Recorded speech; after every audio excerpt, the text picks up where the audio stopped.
Sir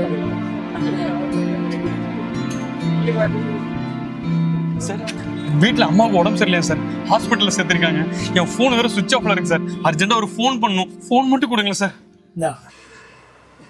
hello hello. ஐயோ ஃபோனை எடுத்து ஓடுறான். என்னாச்சு? என் ஃபோனை திருடி ஓடுறான். திருட. பரவாயில்ல, எனக்கு ரொம்ப ஈஸியாக முடிஞ்சிச்சுல. டே, எல்லாம் என்னோட ஐடியா. முதல்ல காசு அனுப்பு.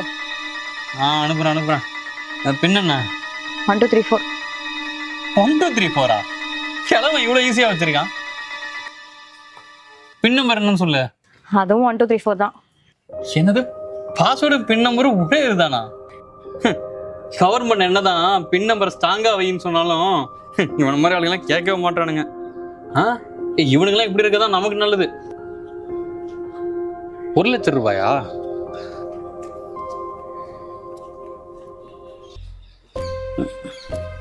ஏய், என்னடி ஃபெயில்டுன்னு வருது? காசு 1 லட்சம் ரூபாய் போட்டோம்ல, அதிகமா இருக்கும் போல. கொஞ்சம் கம்மியா போடுவோம். 50,000 ரூபாய் போடு. 50,000? ஏனே 50,000 ஃபெயில்டுன்னு வருது? 20,000 ரூபாய் போடு.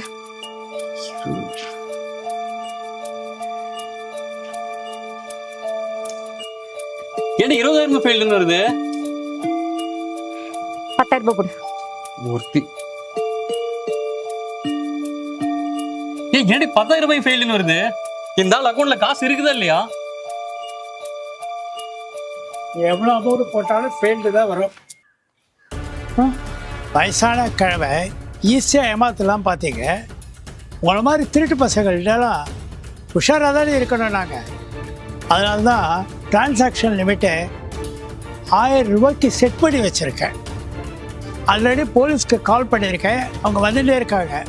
என் லொக்கேஷனை ஃபாலோ பண்ணி என் பையனும் வந்துட்டு இருக்கான். போலீஸா? யோ, உன் ஃபோனை நீயே வச்சுக்கியா?